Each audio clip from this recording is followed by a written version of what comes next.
السلام علیکم فرینڈز، شروع اللہ کے نام سے جو بڑا مہربان نہایت رحم کرنے والا ہے۔ Welcome to all friends on Taqwa T V. آج میں قصہ بیان کروں گی پیغمبر حضرت یعقوب علیہ السلام کا۔ حضرت ابراہیم علیہ السلام بہت بوڑھے ہو چکے تھے۔ آپ علیہ السلام نے اپنی تمام زندگی اللہ تعالیٰ کی توحید بیان کرنے میں گزار دی۔ آپ علیہ السلام کو احساس ہو چکا تھا کہ اب میرا وقت آ چکا ہے۔ اب آپ علیہ السلام کو بے حد فکر ہوئی کہ اپنے پیارے بیٹے حضرت اسحاق علیہ السلام کی شادی کریں۔ چنانچہ آپ علیہ السلام نے حضرت اسحاق علیہ السلام کی شادی رفقہ نام کی اپنی بھتیجی سے کر دی۔ پھر تھوڑا ہی وقت گزرا تھا کہ آپ علیہ السلام کا انتقال ہو گیا۔ اللہ تعالیٰ نے حضرت اسحاق علیہ السلام کو رفقہ سے 2 جڑواں بچے عطا کیے۔ آپ علیہ السلام نے ایک کا نام ایس رکھا جبکہ دوسرے بیٹے کا نام یعقوب رکھا۔ یعقوب کا لفظ عقب سے نکلا ہے۔ عقب کا معنی ہے ایڑی۔ یہ نام رکھنے کی وجہ یہ تھی کہ جب حضرت یعقوب علیہ السلام اپنے جڑواں بھائی ایس کے ساتھ پیدا ہوئے تو آپ علیہ السلام نے ان کی ایڑی کو پکڑ رکھا تھا، اس لیے آپ علیہ السلام کا نام ایڑی کی مناسبت سے یعقوب رکھ دیا۔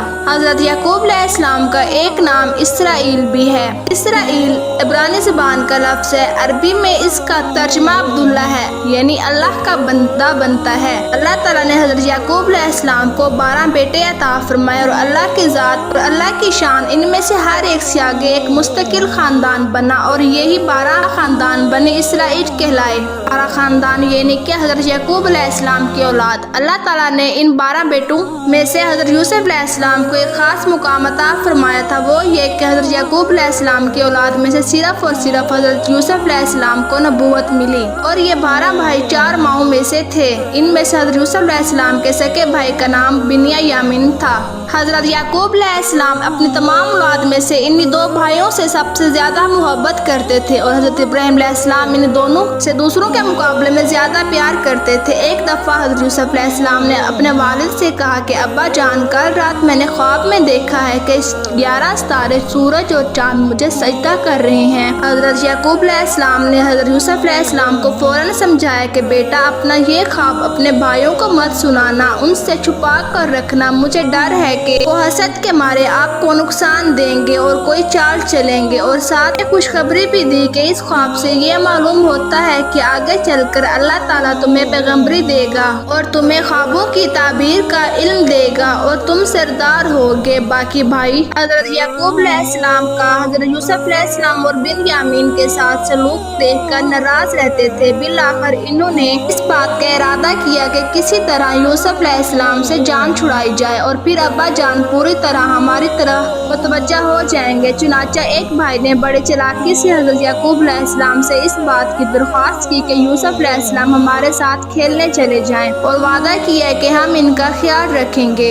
اجازت ملنے پر سب بھائی حضرت یوسف علیہ السلام کو لے کر جنگل چلے گئے۔ یوسف علیہ السلام کے بھائیوں نے جنگل جا کر یوسف علیہ السلام کو ایک ویران سوکھے کنویں میں گرا دیا۔ اس وقت وہ کنواں سوکھا تھا اور ہلکا سا پانی تھا۔ اور روتے ہوئے گھر آئے اور اپنے والد سے یہ جھوٹ بولا کہ ہم کھیلتے کھیلتے ذرا ادھر آگے نکل گئے تو یوسف علیہ السلام پیچھے سامان کے پاس موجود تھے۔ بھیڑیا آ کر ان کو کھا گیا اور ان کی قمیص دکھائے جس پر کسی جانور وغیرہ کے خون کے نشان لگا کر لے آئے تھے۔ حضرت یعقوب علیہ السلام نے اس کہانی پر اعتبار نہ کیا اور کہا کہ اگر بھیڑیا یوسف کو کھا گیا تو قمیص کو کیوں نہیں پھاڑا؟ کیسا بھیڑیا تھا جس نے قمیص تو پھاڑی نہیں اور یوسف کو قمیص کے اندر سے کھا گیا؟ تم لوگ یہ جھوٹی بات مجھے بتا رہے ہو، لیکن میں صبر کرتا ہوں اور اللہ تعالیٰ سے دعا مانگتا ہوں، وہی اس معاملے کو کھولے گا۔ پھر آپ علیہ السلام ہر وقت حضرت یوسف علیہ السلام کی جدائی کے غم میں روتے رہتے تھے، حتیٰ کہ حضرت ابراہیم علیہ السلام کی آنکھوں کی بنائی بھی چلی گئی۔ بہرحال ایک قافلہ مصر جا رہا تھا۔ راستے میں اس کنویں کے پاس ٹھہرا ایک آدمی نے پانی نکالنے کے لیے کنویں میں ڈول ڈالا تو حضرت یوسف علیہ السلام جو سب بھائیوں سے چھوٹے اور اس وقت ننھے معصوم بچے تھے، اس ڈول کے ساتھ چمٹ گئے اور ڈول کے ساتھ باہر نکل آئے۔ اس قدر خوبصورت بچے کو دیکھ کر بے حد حیران ہوئے اور خوش بھی۔ انہیں ساتھ لے لیا اور ان کو لے کر مصر جا پہنچے۔ ان لوگوں نے مصر جا کر حضرت یوسف علیہ السلام کو بیچ دیا۔ مصر کے وزیر خانہ عزیز نے حضرت یوسف علیہ السلام کو اس قافلے سے خرید لیا اور اپنے گھر لے گئے۔ اب آپ وزیر خانہ کے گھر میں پرورش پا گئے۔ آپ علیہ السلام جوان ہو گئے۔ اللہ تعالیٰ نے آپ کو بے حد حسن عطا فرمایا تھا۔ عزیز دیکھ رہا تھا کہ حضرت یوسف علیہ السلام کے چہرے پر حکمت اور عقل کا نور چمک رہا ہے، اس لیے وہ آپ علیہ السلام پر خصوصی توجہ دیتا تھا، مگر ان کی بیوی زلیخا آپ پر بری نگاہ رکھی تھی۔ پھر اس نے ایک چال چل کر آپ پر جھوٹا الزام لگا کر حضرت یوسف علیہ السلام کو قید خانے میں ڈلوا دیا۔ قید خانے میں آپ علیہ السلام کے ساتھ 2 آدمی اور بھی تھے۔ ان دونوں نے ایک خواب دیکھا اور آپ علیہ السلام سے ان کی تعبیر پوچھی۔ آپ علیہ السلام نے تعبیر بتلانے سے پہلے انہیں ایمان کی دعوت دی اور اللہ تعالیٰ کی طرف بلایا اور ان کو شرک کو چھوڑ دینے کا حکم دیا۔ ان دونوں پر بادشاہ کے خلاف تختہ الٹنے کا الزام تھا۔ ان میں سے ایک شاہی باورچی تھا اور دوسرا شاہی محل میں شراب پلانے پر مقرر تھا۔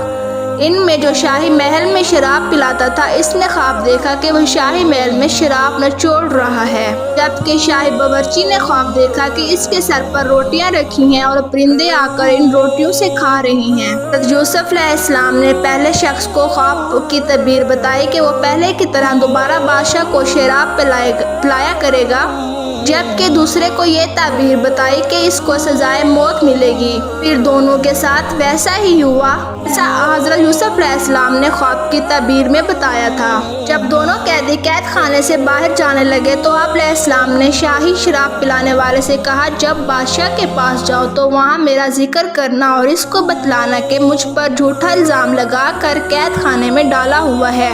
مگر وہ شخص باہر جا کر بھول گیا اور اس بات کو کئی سال گزر گئے۔ ایک دفعہ ایسا ہوا کہ بادشاہ نے ایک خواب دیکھا کہ 7 دبلی گائیں جنہوں نے 7 موٹی گائیں کو کھا لیا، اور یہ بھی دیکھا کہ 7 سرسبز گوشے اور 7 خشک گوشے دیکھے۔ بادشاہ یہ خواب دیکھ کر بڑا پریشان ہوا اور بہت سے لوگوں سے اس خواب کی تعبیر بھی پوچھی، مگر کسی کو بھی اس کی سمجھ نہ آئی۔ انہی دنوں میں شاہی ملازم کو حضرت یوسف علیہ السلام یاد آئے اور آپ علیہ السلام کی نصیحت بھی یاد آئی۔ اس نے فوراً بادشاہ سے کہا کہ آپ کا مسئلہ میں حل کر دیتا ہوں۔ میں ایک ایسے شخص کو جانتا ہوں جو آپ کو اس خواب کی تعبیر بتلا سکتا ہے، لیکن وہ اس وقت قید خانے میں بے گناہ پڑا ہے۔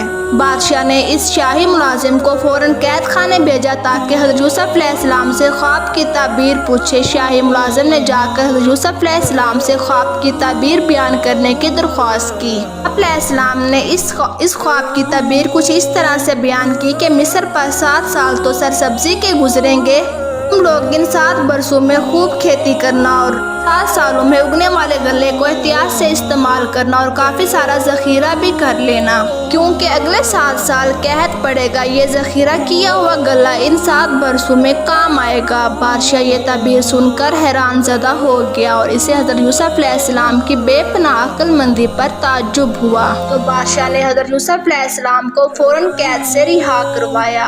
آپ علیہ السلام پر لگائے گئے الزام کی تحقیق کروائے تو الزام غلط ثابت ہوئے۔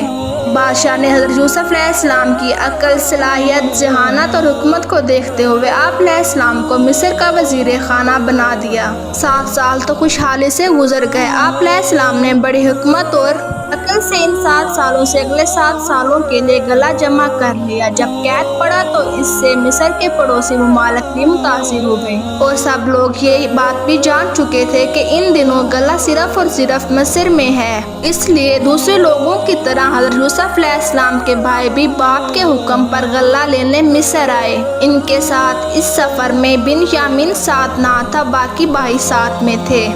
حضرت یوسف علیہ السلام تو ان کو پہچان گئے، مگر وہ بھائی حضرت یوسف علیہ السلام کو نہ پہچان سکے، اور پہچانتے بھی کیسے؟ اتنے برسوں بعد جو دیکھا تھا۔ آپ علیہ السلام نے ان کی صورت کو دیکھتے ہوئے کہا کہ اب کی بار تو غلہ لے جاؤ، پر اگلی بار آؤ تو اپنے بھائی بنیامین کو بھی ساتھ لے کر آنا، نہیں تو غلہ نہیں ملے گا۔ دوسری بار یہ بھائی بنیامین کو ساتھ لے آئے۔ آپ علیہ السلام نے ان کو روکنے کی یہ ترکیب کی کہ اپنے خادموں کو حکم دیا شاہی پیالہ چپکے سے بنیامین کے سامان میں رکھ دیں۔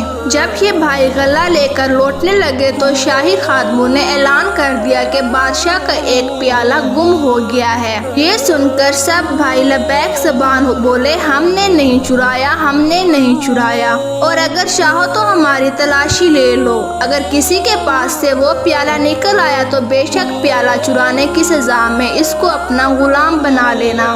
اس کے بعد حضرت یوسف علیہ السلام نے خادموں کو حکم دیا کہ پیالہ ڈھونڈو، اور خادموں نے پیالہ ڈھونڈنا شروع کیا تو وہ بنیامین کے سامان سے نکل آیا۔ چنانچہ پیالہ چرانے کی وجہ سے حضرت یوسف علیہ السلام نے بنیامین کو اپنے پاس روک لیا۔ بھائیوں نے بے حد منت کی کہ اس کو چھوڑ دیجیے، مگر حضرت یوسف علیہ السلام نہ مانے، اور یہ سب بنیامین کے بغیر واپس چلے گئے اور حضرت یعقوب علیہ السلام کو جا کر سارا واقعہ بتایا۔ حضرت یعقوب علیہ السلام نے اپنے بیٹوں کو تیسری بار مصر بھیجا کہ یوسف علیہ السلام اور بنیامین کو ڈھونڈ لاؤ۔ جب وہ دوبارہ آپ علیہ السلام کے دربار پر پہنچے تو حضرت یوسف علیہ السلام نے انہیں بتلا دیا کہ میں تمہارا بھائی یوسف ہوں، جس کو تم لوگوں نے کنویں میں ڈال دیا تھا۔ سب بھائیوں کے سر شرم سے جھک گئے، وہ جانتے تھے کہ انہوں نے بچپن میں یوسف علیہ السلام کے ساتھ کیا کیا تھا۔ ان تمام بھائیوں نے اپنی غلطی مان لی اور حضرت یوسف علیہ السلام نے بھی ان کو معاف کر دیا، اور پھر قمیص دے کر ان کو واپس بھیجا کہ یہ قمیص لے جا اور جا کر ابا جان کے منہ پر ڈال دینا، ان کی بنائی ٹھیک ہو جائے گی۔ پھر ابا جان کو لے کر یہاں چلے آنا مصر میں۔ چنانچہ انہوں نے ایسا ہی کیا، جس سے حضرت یوسف علیہ السلام کی آنکھیں ٹھیک ہو گئیں۔ پھر سب گھر والے مصر آئے۔ آپ علیہ السلام نے اپنے والدین کو تخت پر اپنے دائیں اور بائیں طرف بٹھایا۔ پھر آپ علیہ السلام نے اپنے بچپن کے خواب کا ذکر کیا کہ آج وہ پورا ہوا۔ اس پر سب نے اللہ تعالیٰ کا شکر ادا کیا۔ یہ ایک مختصر سی کہانی حضرت یعقوب علیہ السلام کے بارے میں تھی، کس طرح سے حضرت یوسف علیہ السلام کے بھائیوں نے ان کو کنویں میں ڈالا اور حضرت یوسف علیہ السلام کنویں سے کس طرح سے باہر آئے۔ تو فرینڈز، اگر آپ کو ہماری سٹوری اچھی لگی ہے تو اس کو لائک، شیئر اینڈ کمنٹ کریں، اور اگر ابھی تک آپ نے ہمارا چینل سبسکرائب نہیں کیا تو جلد سے جلد اس کو سبسکرائب کریں۔ ہمارے چینل کا نام تقویٰ ٹی وی ہے۔ سبسکرائب کرنے کے بعد بیل آئیکن کو بھی پریس کر دیں تاکہ ہماری تمام آنے والی ویڈیو آپ کو آسانی سے مل سکیں۔ شکریہ۔